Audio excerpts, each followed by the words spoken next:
Hello, hello, everyone. Welcome to another edition of the Miss Texas Show with your co-host, Melissa Santana. It's excited as always to bring you another edition of the show, but also another wonderful guest. Today's guest is John. John is not only a critically acclaimed author, speaker, and anti-human trafficking advocate, but has also helped individuals all over the world, has been involved in a lot of efforts, and is going to tell us more about himself, his incredible journey, and how he's helped people around the world. So I'm looking forward to learning more about John. Hope you are too. The Ms. Texas Show is a voice of hope for victims, survivors, advocates, and community leaders against gender-based violence to share their stories and resources. We began showcasing life in Texas. Today, we are impacting lives not only in Texas, but also around the world. Under our segment Military Time, we run this segment in partnership with the National Veterans Chamber of Commerce. We invite military and veterans who have overcome traumatic events to share their experiences during and after their military service. Under our beauty segment, we invite fellow pageant winners and contestants, artists, musicians, actors, models, and dancers, and last but not least, our survivor leaders from family violence, sex trafficking, sexual assault, stalking, and other traumatic events, who are ambassadors for these causes to share their lives and the impact they have made. To become a guest on our show, email us at msusatexas@gmail.com. If you would like to support victims and survivors of gender-based violence, make a tax-deductible donation to Hope Picks Global at www.hopeyxglobal.org. Hello again, everyone. Welcome to another edition of the Miss Texas Show with your co-host, Melissa Santana. Oh, and actually, I forgot to ask, John, how do you pronounce your last name? DiGirolamo. DiGirolamo, y'all heard it here. So perfect. There we go. Look at that. I did good, y'all. Hey, brownie points for me. But so not only is it an honor, and pleasure to have you on the show, because John is a critically acclaimed author, speaker, and anti-human trafficking advocate. John wrote the book It's Not About the Sex because he believes that anti-human trafficking is one of the most underreported issues of our day. Definitely agree with you there. That cuts across all economic, social, racial, and political boundaries. He focused on stories from rural and suburban America, seeking to shine a light on and create awareness of the evils of human trafficking. And so with that, John, we certainly appreciate you taking the time to be with us today, share about, yourself and also the work that you do. But before all of that, I would love to ask, what could you tell viewers just a little bit about you, your own journey, what led you here today, all of those wonderful things? Sure. So I had a professional career in finance and accounting, but was always interested in writing. And I eventually decided to go into semi-retirement. And I wrote my first book, It's Not About the Badge, where I interviewed small town police officers. And I would ask them various questions about, tell me about a day on the job you'll never forget. And with that, I would always end the interview with sort of off the wall questions. And one of them was, what would you do if you won the lottery? And one of the officers said that he would quit his job and hunt down human traffickers.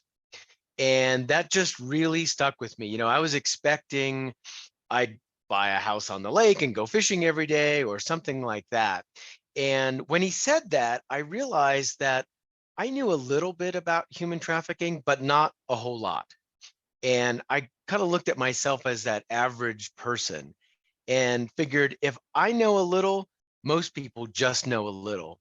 So when I got that answer, I thought to myself, okay, that's going to be my next book.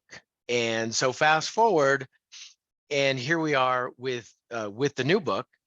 And I really wanted to write stories about small town America. We all know that it's a big problem on the border. It's a big problem in big cities. And when I started talking to people, I would get these funny looks of, what do you mean it's happening in suburban America or nice, small, out in the country or mountain towns where I live in Colorado? And I knew I was onto something where I really needed to shine a light on those stories, because those are not the ones that get the headlines. The ones that get the headlines are big city or human smuggling that's turning into trafficking on the border.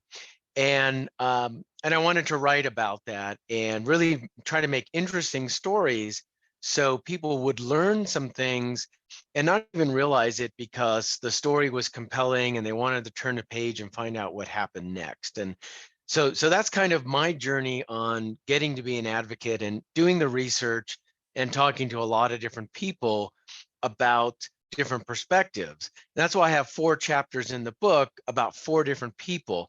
It's all intertwined with human trafficking. But I talked to a law enforcement officer, an advocate, a survivor, and a brothel madam's tale of redemption. Wow. So yeah, so as a result, you're able to get this really like in-depth, like perspective of like different ways and like being able to know like a lot of different areas and subsets of what goes into human trafficking. So that is definitely fascinating. And that is incredible that that was what, drew you to it. Because yeah, like some people, and I will ask this question, get into this line of work absolutely because of a personal connection. Either they've known Right. someone that has also been human trafficked, they themselves have faced some. So speaking about that average, I mean, would you say you had like also an average childhood? Would you say that, didn't really face as much trauma as others, or like as other trauma survivors would say, or like, was there anything else that ever connected you, or just, how was your life also prior to doing this work? Eh, Yeah, so I would say my childhood was average. There really wasn't the trauma that a lot of people have gone through. So I kind of, again, look at myself as that objective person of somebody who hasn't been through it. And so that average citizen is going to ask, simple questions of, well, how does someone get trapped and why can't they leave? And what are the tactic? What's that predator playbook, so to speak? How do they lure people in and get away with what they're doing? And then what really inspired me as I started talking to people and interviewing people was that perseverance of the survivor. And it's so impressive when I can talk to somebody who's gone through lots of trauma and can tell me, a total stranger, their story about details of their life. And the healing process, the recovery process, you don't just go to one therapy session or read a book and you're all done. You never get to be 100%. And it's a long journey that has a lot of twists and turns, and everybody's on their own timeline for that. And it just really impresses me when a survivor can turn into an advocate. And that's what I was really happy to have somebody in my book who is in her 50s and is now a speaker and advocate for the movement. And yet we went back to her childhood of things that happened then. And it's just, again, it's really, I think it resonates with people when the human spirit has that perseverance.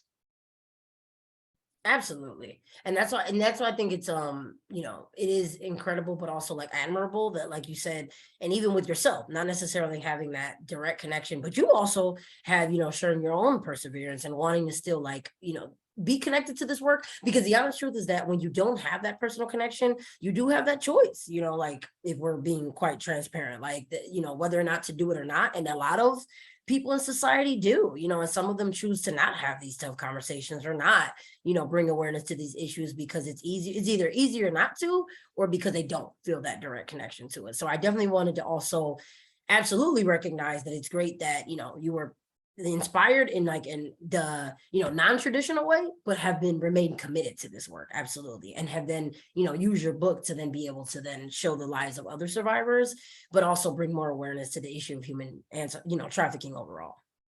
Yeah, it's been interesting in going through the process of talking about the book, and Mhm. there's just a lot of people who don't want to talk about it. And you're right, you have to be a little bit thick-skinned to get a lot of rejections, and it doesn't matter whether the book is the most interesting, best written book in the whole world. If they don't want to talk about the subject, they just ignore it or sweep it under the rug, or well, I don't know anybody, or it doesn't really happen in my neighborhood, and things like that. And I'm trying to tell them it happens all around you.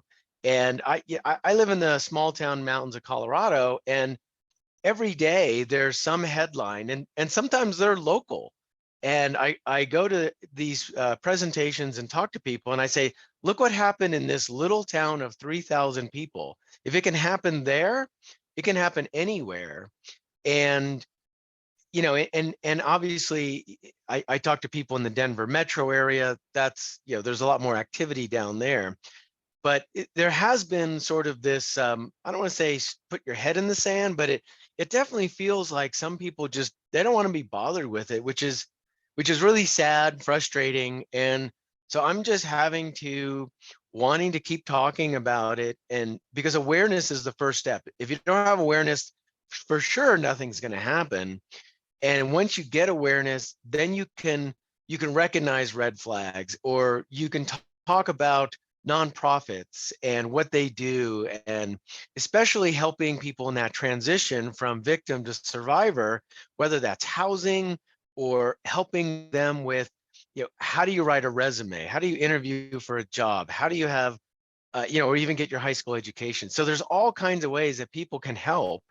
That's besides financial, and that's really the next step. Once you're aware, you're hopefully making people feel, I got to do something. I have to go help these people in some way. And everybody has a talent. Everybody can donate something, whether that's time, talent, or treasure. Absolutely. And I definitely think, and some people don't always realize that either. They're like, that small contribution can, equal a big impact. And so sometimes we think too that we need to contribute something so large, and it's always going to be meaningful no matter what. And just being able to like help grow the conversation and increase awareness in any way is absolutely helpful. And it could definitely be overall impactful when we do that. So I definitely agree. And actually, I would love to take this time now, speaking of all of this and, human trafficking and raising awareness behind it, based upon your research, what would you say, what exactly is human trafficking? How would you define it? Well, I really focused on more of the sex trafficking, and we know we have labor and sex trafficking. It's a different demographic, for sure, and it's really relating to that force, fraud, and coercion. And a lot of people think it's all force. It's kidnap people, and that happens, but it's really a very small percentage. And what people find, I think, surprising is really more in that coercion piece, where somebody is groomed, or it's through a family member, somebody that they know. There's a large percent that there's some connection. It's not just some random stranger on the street who snatches you and throws you in a white, van or something like that you see in a Hollywood movie. That's not reality. And so I think talking about that's a lot more common than people think. There's obviously demographics that are higher risk. If you're homeless or a runaway, something like that, that's clearly more risk. But I had several stories in the book about young girls still in high school, still living at home, yet they're going through this exploitation. And I chose that specifically because I really wanted people to think about that's something that can happen to someone, or it may not be your kid, but it could be someone on your kid's soccer team or something like that. Absolutely. And that's what I think is the most fascinating thing though, is that we do kind of like act like, and I think it's interesting too when it comes to the rankings. Like some don't have it. And I remember also having discussions about, there's some states that don't rank it, but that doesn't mean that because the sex trafficking is not happening there, they're just not choosing not to have conversations about it there. And they're choosing not to be part of that national conversation about, what they can do against it. So I agree. And it definitely happens in all areas. And I think that was, that is what's great about what you shared, is that it can happen in rural communities, it can happen in suburban, but it literally just happens all over. And in general, these things can definitely take place, and they are unfortunately taking place, whether or not we're choosing to engage in these conversations or not. And so I would love to know more about like what you uncovered. Oh yeah, were you going to share? Well, yeah. So just to kind of really segue Yeah. into that, and what I discovered and didn't really think about at the beginning of this process is the role that technology plays in trafficking, whether that's how they're finding the demand and how they're setting up fake profiles, escort services, whatever it might be. And there's a big piece of that. But the other piece is just the variety of online predators that are out there. Because as you said, if you're online, it doesn't matter if you're in small town America or downtown LA, whether you're rich, poor, black, white, whatever. Wi-Fi and the internet is the great equalizer, because now you're visible to everybody. And when I grew up, when I was home in my parents' kitchen, they knew I was safe. But today, that same kid is in their parents' kitchen on the phone, but who knows if they're really safe or not. And the thing is you've got all these predators out there, and it can lead to human trafficking. I call that kind of the bullseye, but it can lead to lots of other problems too. It can lead to sextortion and child pornography, people, a lot of depression, a lot of stress. If you've been coerced to send a picture or something like that, it may not be used for trafficking, but all kinds of bad things can happen as a result of all that. And these predators are out there. And I interviewed a school resource officer who goes undercover online, and he posed as a 13-year-old girl. And I asked him, well, what happened? And he said, within minutes, that this fake profile started getting friend requests. And within a day, they started getting invitations. Let's meet, let's go to dinner, etc. And this officer, replied back, I'm 13. How do I go out to dinner? Do I ride my bike? Clearly making sure the other person knew I'm 13 years old. Long story short, this guy wanted to meet at a motel. They landed up arresting this guy, which was great, but they found his laptop, and he had just sent out 100 requests to middle schoolers, primarily girls, and just randomly sent these out. And so within a certain amount of time, 90% of the people he sent friend requests just accepted without question. And so they're just throwing out all these darts, seeing who's going to reply, who's going to react. And he did the research on these 100 people that this criminal sent out, and 20% had sent some kind of picture to this person. And we live in a society where a lot of kids, think if they have a lot of friends and a lot of followers and who's watching my Instagram story, etc., that's where they're getting sort of their affirmation and value. So kids think nothing of, oh yeah, friend request, no problem, no problem. And so unfortunately, it makes it easier for these predators, and they're just playing a numbers game of how many people can I send a request to, and then how many are actually going to react. And those are the dangers online that I learned from doing this research that I think a lot of parents don't realize. And the average 15-year-old was born in 2007. For an old guy like me, that doesn't sound that long ago. But if you think about 2007, what has always existed? PayPal, Facebook, the internet, being online, being attached to your phone. That's a way of life. And so it's really integrated into that young teen or young, tween, 10-year-olds lifestyle that's different than any other generation that we've had.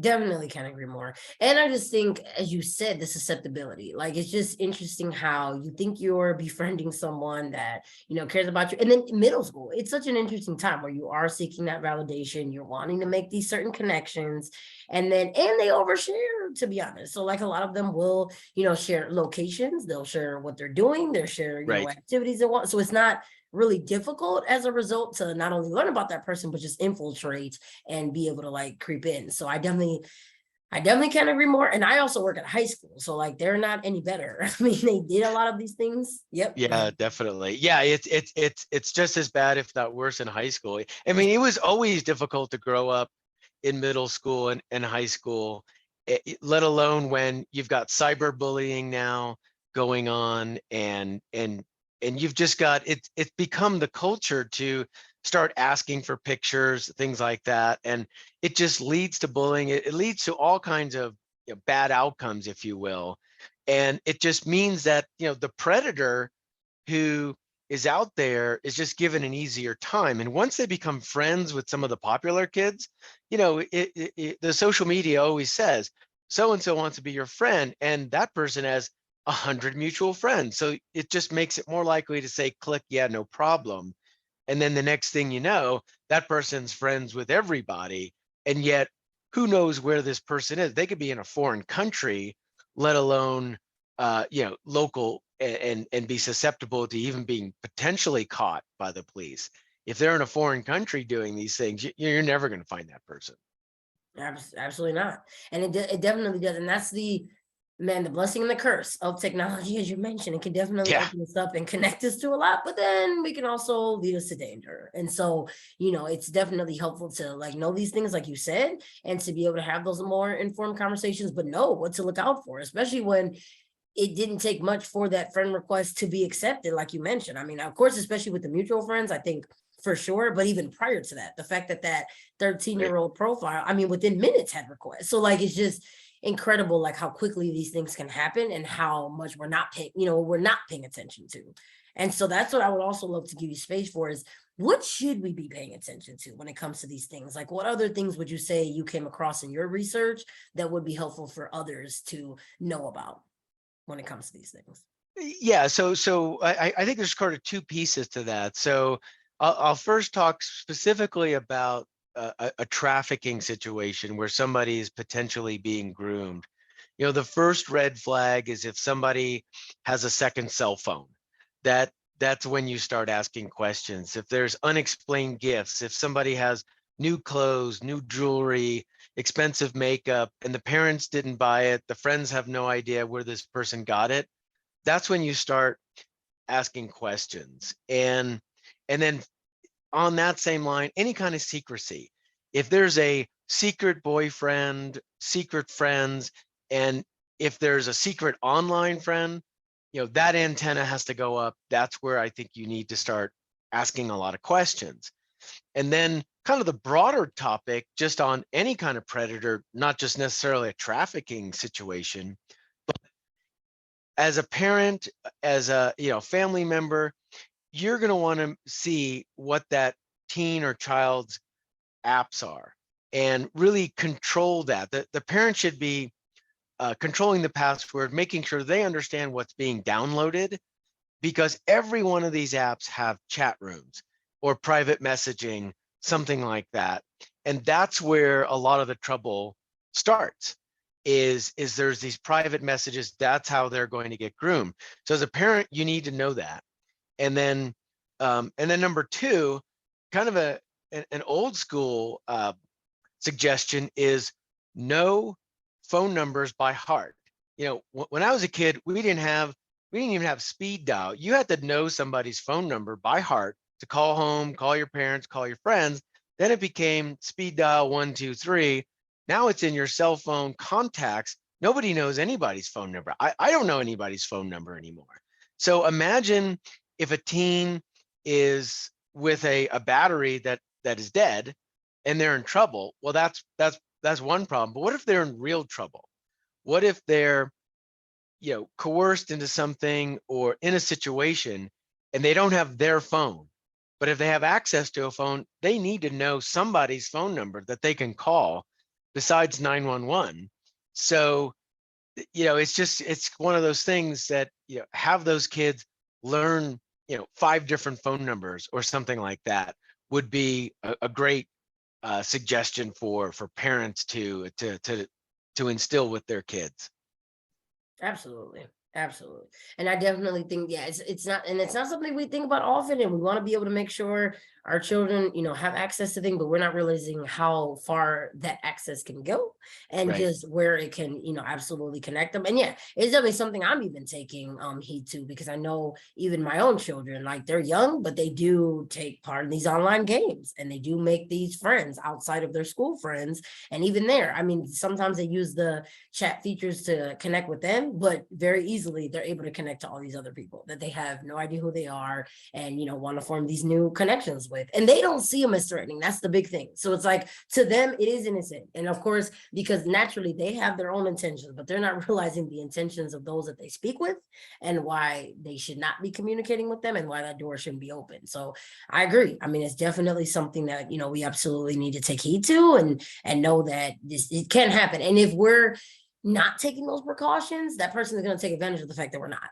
And so they're going to see that opportunity and, definitely take advantage of it. Yeah, I mean, your kid might not be looking for trouble, but trouble's looking for them. And a lot of these games, they advertise, play with over 30 million people worldwide.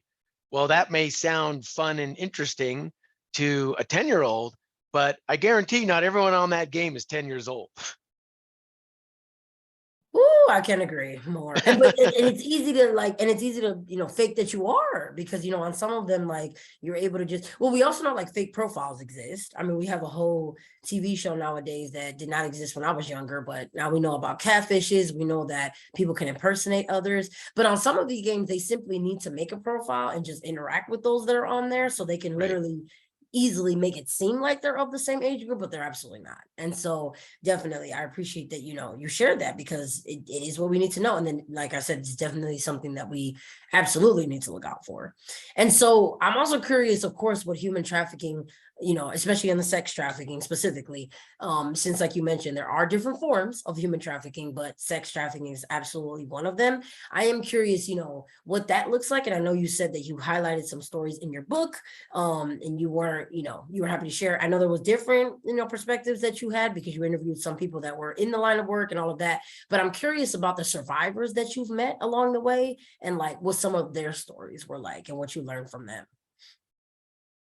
Sure. So the chapter that's highlighted in the book goes through somebody who went through familiar trafficking. So it was a family member that did the trafficking when this person was a child, and uh, so the story starts out like that, and then as the person grew up, they basically aged out of the interest of essentially a group of pedophiles.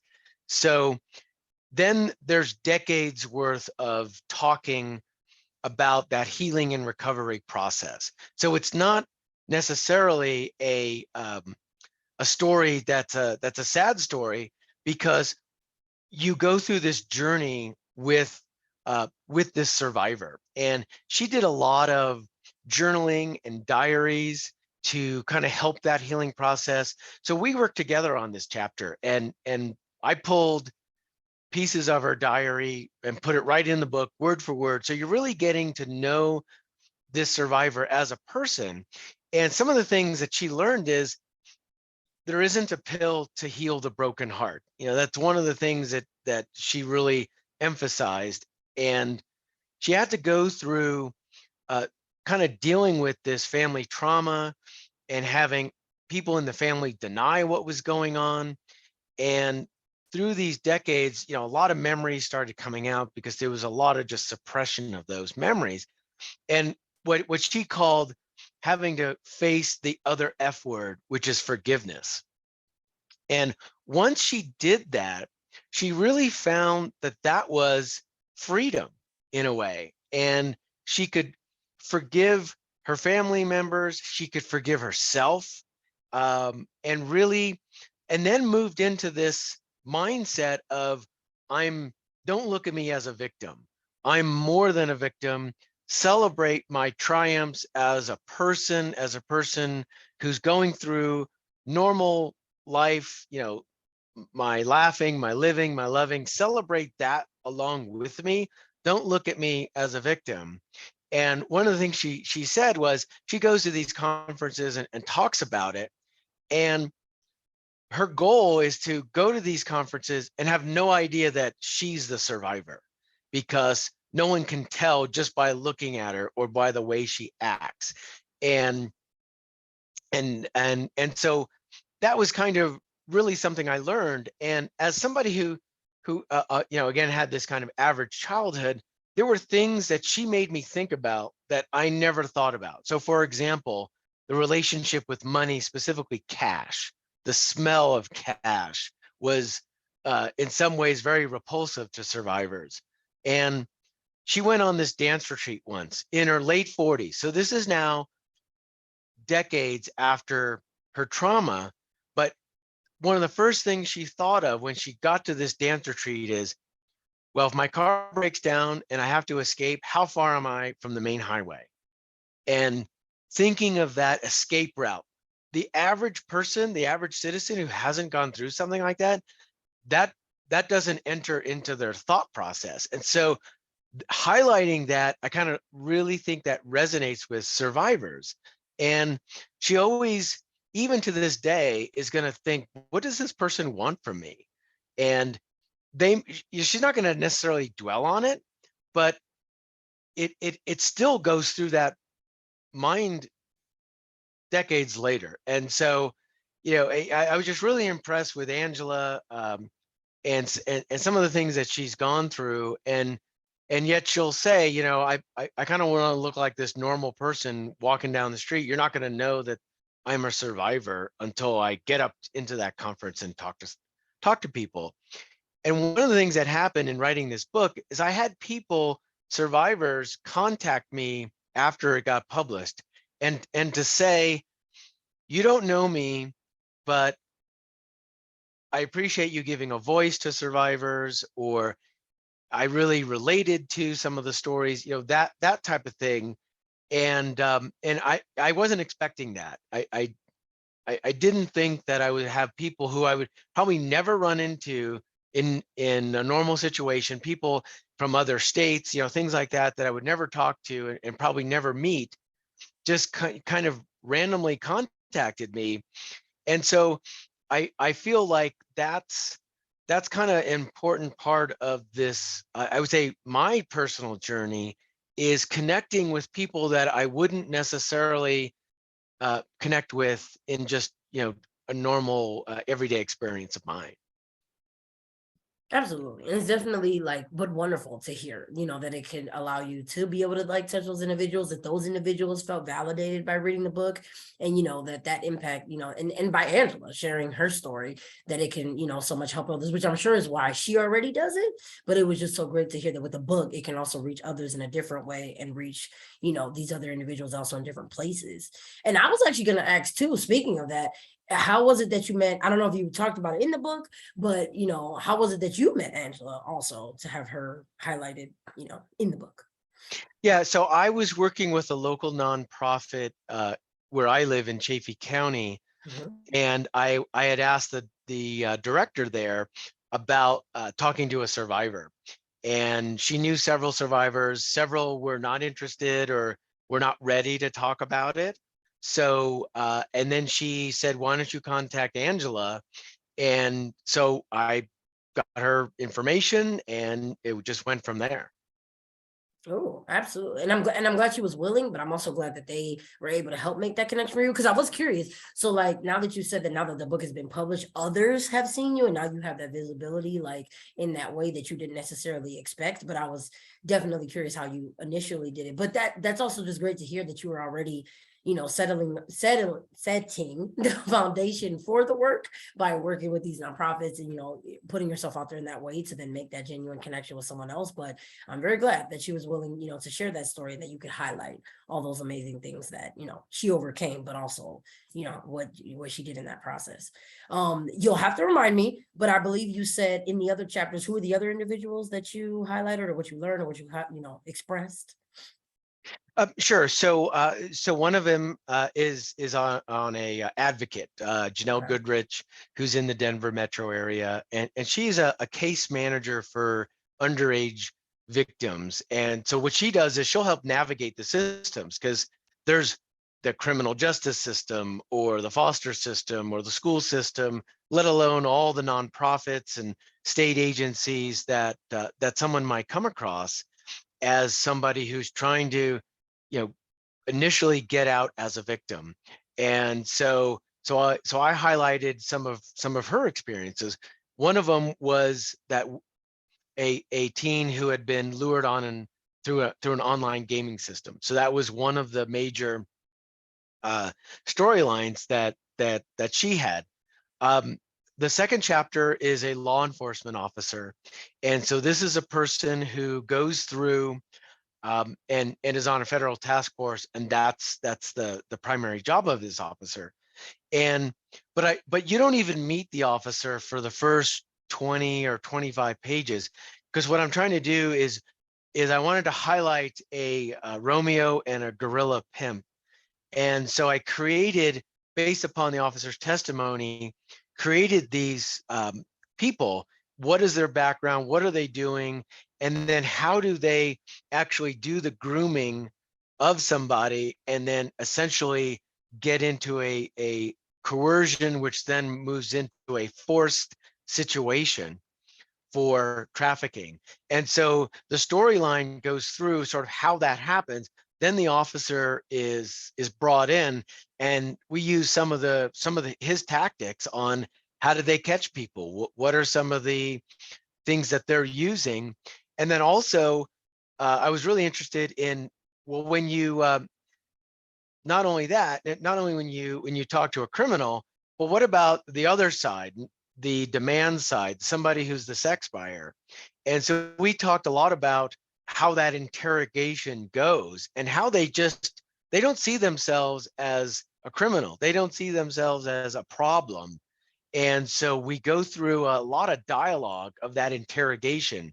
So you can sort of see the twisted logic, if you will, of that sex buyer. And so that's part of his story. And then the final chapter is about Jessica, who was raped as an adult, went into escort servicing, then did pornography in Los Angeles, came back to Denver to do a brothel, and essentially hit rock bottom. And when I first heard about Jessica, my first question was, how does somebody think that, okay, I'm going to quit escort services, but now I'm going to go to LA and do porn? How do you think that's a good idea? I just couldn't figure that out. And so we spent a lot of time going through that thought process. And I wrote this chapter in a first person point of view. So it's really her talking to you as if you're sitting in your living room having a conversation. She's literally talking to the reader, and going through those decisions and how those things happen. And then finally, sometimes when you hit rock bottom, that's the only way that you can actually come into a redemption piece of the story. And if there wasn't a redemption piece, you wouldn't hear me talking about her. But because her story ends on her comeback to a better way of life, coming back to God, that was really important to show that, and she even said it in her story, if I can turn my life around, anybody can turn your, and it can happen even after a decade worth of, really bad decisions. Oh, absolutely.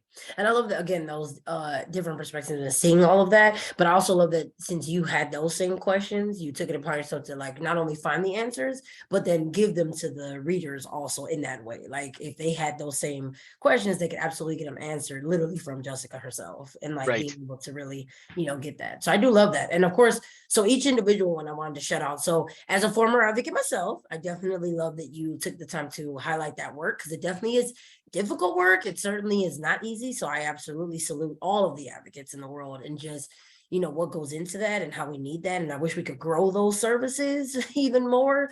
I also wish we didn't also have such a need for it, because I wish our justice system was also set up better. I mean, I also wish, it was more of the, survivor centered and, all of those things. But while we're still here, I definitely think that that support is invaluable. I mean, it's just literally, you can't put a price tag on how much we need that and, what it can do for survivors. Absolutely. To let them know that they're supported during the process and then they're not alone during that process. So I love that, an advocate was absolutely highlighted. And when you said the law enforcement officer, I also thought back to the law enforcement officer that, piqued your own interest into human trafficking. Have you since continued working with that, law enforcement officer, or just, you could just credit them with, helping you with that interest?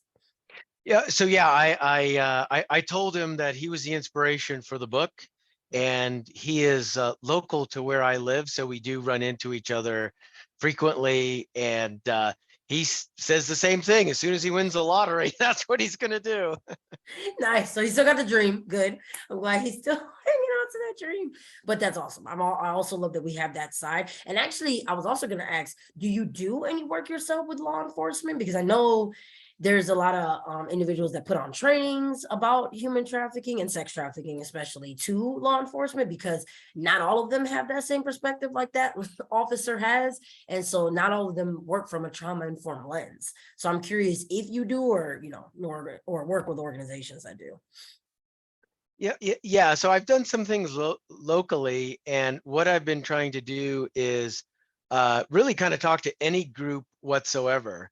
Right. And that could be anywhere from the city Rotary Club to churches to any other organization to talk about human trafficking, talk about the book a little bit, and then a heavy dose on this predator playbook. What are they doing online? Because I think a lot of parents think that well, their kid is, they've talked to their kid, or their kid is not looking for trouble. But and I think they just, I think a lot of, even though a lot of parents are savvy technology wise, their kids are way savvier, and there's so many ways that the predators can get a foot in the door. And so I'm just trying to give people an opportunity to hear about some of those things. And so I've just been trying to book myself as much as possible. They're typically small groups, but that's why I appreciate an interview like this, because it can have an audience that's not just local to the room I'm showing up to. Absolutely. Definitely. And I'm glad too that in the process you were, able to connect to, others, like provide, that awareness, but then, they can then also advocate more, for what's going on. And that's really how we're going to be able to keep this conversation growing. And so, the more we can talk about it, the more we can bring awareness to it, and really highlight, like you said, individuals who are survivors, but like, those even in your book have mentioned, they're also so much more than just, what has occurred to them. I just think it's great that they provide the platform so that we can speak on something that has happened to them. And so, we can know more about it, how to look out for it and all of those things, and also know. And because like we said with Jessica, I do think a lot of individuals have those same questions like the one that you had. And I'm glad that she, by sharing her story, was able to help us fill in those gaps. But too often, I think too, there's that judgment that goes with it. So it's not just that we're curious, but, honestly, as human beings, we do that. We often judge. We're like, I don't see how somebody could end up in this, line of work. And I know, it probably gets touched on in the stories that you shared in your book as well. But I just know too that, a lot of individuals have also ended up on the hands of, human sex, especially sex traffickers, but especially because they also end up in habits that they didn't even have at the beginning. So some of them also end up being dependent on the person that's trafficking them, because they put them on the drugs, because they also, provide things for them, in places where they did not have access. They give them this fake sense of financial security when they might not have otherwise had it. They also might provide a gap, an emotional gap, where they did not feel, connected to a person, and they make them feel like they're loved. So it's just, there's all these different draws into it. So sometimes we have these questions and we're like, how do people end up in that kind of lifestyle? And, how could they do that? But, like Jessica and like Angela can help us understand, it's not always that simple. And passing that judgment is just, beyond. Yeah, there's always a complicated story there. And if somebody has some kind of childhood trauma, physical abuse, sexual abuse, they're more likely to get exploited into trafficking, Absolutely. and they're more likely, quite simply, just to make bad decisions as an adult. Right. And so when you see that person, you don't know all the history of how they got there. And there's usually a pretty complicated and probably not so great story to accompany that. And trying to have that kind of compassionate outlook to get them the help that they need. Because I think if you give people tools to help themselves, they're going to want to do that.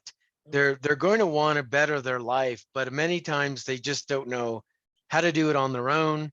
And again, if they've had a difficult traumatic childhood, then they don't even know where to start. And so trying to get some of these people who have those skills or these organizations connected with them and give them those first steps. And if they think that nobody cares, then they're not going to make an effort. And if they think that, hey, here's this group out here that they really do care, Right. then the chances for success go up.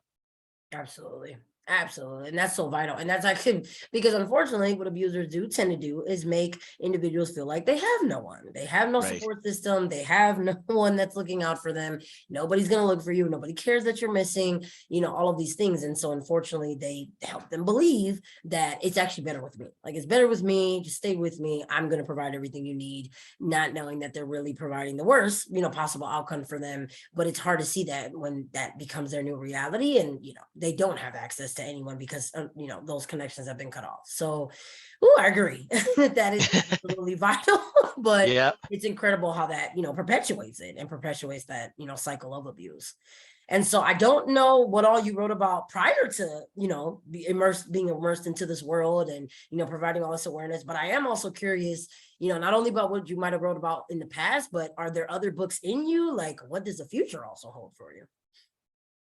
Yeah, so I will be starting on my next book very soon, and I really want to focus on, human trafficking is, to me, one of the most evil things you can do to another person. So I've taken on another heavy subject, which is, well, there's other evil in the world besides human trafficking, and so I want to focus on people who are fighting that fight. And so that's kind of a broad topic right now, but I'll narrow it down as I do this journey to find people who are really, those warriors against evil. Because unfortunately, there's a lot of that out there, and but I want to give these people a voice. I want to tell stories that at the end are inspirational. Absolutely. Absolutely. And I'm glad that, with that, I'm sure you'll also meet other, organizations. Like you said, you already been making those connections with people that are already fighting that fight, like you mentioned, and some who are not, but could be, so like you said, you're going into groups of all kinds, and people who have connections to other and have that opportunity, at least, or that potential to be able to help others. And so just by at least letting them know, how they can help others can hopefully inspire them to do so, and to be, to also give voice to the voiceless, and, hopefully help grow, what we're doing. So awesome to hear. And then and what did the world of writing look like before the human trafficking and all of those things? What other things have you written about in the past? Well, I had the book about the police officers prior to that. They came out last year. When I was really young and in my 20s, I thought I would be the next Stephen King and or John Grisham, and I realized that's like saying I want to be the next Brad Pitt. And so when that didn't work, I figured I better use that accounting degree to go get a real job. And so that's what I did for 35 years. And then when I had this opportunity older with more life perspective, I figured this was a good way to keep myself busy in a semi-retirement type of area. And so that's what I'm doing now. And I'm hoping to write a book a year for the next 5 years. Look at that. Nice. So we'll see. I know, right? But it's good. It's a good goal. It's a good goal to have. Yeah. But this definitely can get heavy. So like, and and you've made that brave decision to be a part of it, to, bring more awareness to it and all those great things. But I am curious, so how do you maintain the balance? Because I know it gets heavy. And for others who may, do this work, you're also going to be talking to these warriors, like you said, in the future. I'm curious for you, how do you maintain the balance with it? Like, what does self-care look like? And, how can you help, what tips would you have for others so that they don't, get burnout in this work in these fields? Yeah, I think you have to sort of keep your eye on the end game, which is trying to get somebody who's apathetic to really care. And the only way to do that as a writer is to write good stories. And the only way to do that is to find interesting people, and then hopefully have the skill to put it all together. So you do actually have a good plot line. Right. And so for myself, I try to focus on the big picture and to really put my shoes in that person, what they're doing and what they're telling. And sometimes, as you mentioned, it's a heavy subject. This is not a comedy book. It's not a romance novel where everybody wins at the end and you ride off in the sunset. Right. But at the same time, you also, as a writer, you have to focus on, I would say, just the writing skills, and really just try to keep that as a balance. And I when I'm in the writing mode, I try to write every day, but not to I can't do it 10 hours a day all day, because then I really will get burnt out. And so it's just trying to really keep the balance, keep the faith, and realize that what you're doing at the end is going to hopefully impact somebody in a positive way. And that's all you can really do. Oh, absolutely. I agree. And that's what I encourage others to do too. Like, in the midst of all the things you may be going through, all the things that you encounter, yes, it's definitely worth it to, strive for that balance and to take time for yourself when you need it. And know that absolutely you deserve that, so that you can keep going. Because otherwise, yes, it can get easy not to. Yeah, it puts things in perspectives, because sometimes I'll look at my problems of the day and I'll say, you know what, that's a pretty small problem. Maybe you should just chill out. I hear that. Definitely humbling and good to know that. Yep. Yeah, exactly. It definitely can always be bigger and greater and worse, but yeah, but still admirable work, nonetheless. And so with all of this, I'm also curious if you could tell viewers, how is it if they would like to connect with you, if they want to find the book, all of those great things, how is it that they can do that? Sure. So it's pretty easy. I have a website where you can buy a signed copy of my book. Awesome. And that website is www.itisnotabout.com. It also has ways to contact me. It also will, if you're in an area, it'll tell you about my speaking engagements coming up. And then it's always easy to go to Amazon and look up It's Not About the Sex, and you'll see my book there. And that's also a very easy, quick way to order a copy. Look at that. Awesome. So very simple. Keep it Folks. simple. Exactly. Simple way, easy. Everything's there in the same place. So trust, if you want to be able to connect, we encourage you to do so, but also know that that is the easiest way to do it. So awesome. So it has definitely been a pleasure, but I just wanted to also ask, is there anything else that you would like to share with us? Any final tips, words, encouragement, guidance, whatever you have? Yeah, I think the message is just get involved in any way that you can with whatever skills that you may possess, because people are going to appreciate it. And don't be a couch potato. Yeah, look at that. So easy to do that in our society, but we are giving you the challenge today, not to be Right. Absolutely. So it's definitely been a pleasure, John. Appreciate it so much. I thank you once again for, being with us, for everything that you've shared, and definitely you viewers. I always appreciate you as always for tuning in, and, hope you resonated, learned something, might have resonated with something, but also a new connection for you, hopefully as well. So, Yeah, really appreciate talking to you. It's been a great conversation, and thankful to be on the show. absolutely. Appreciate you. All right, thanks. Thank you.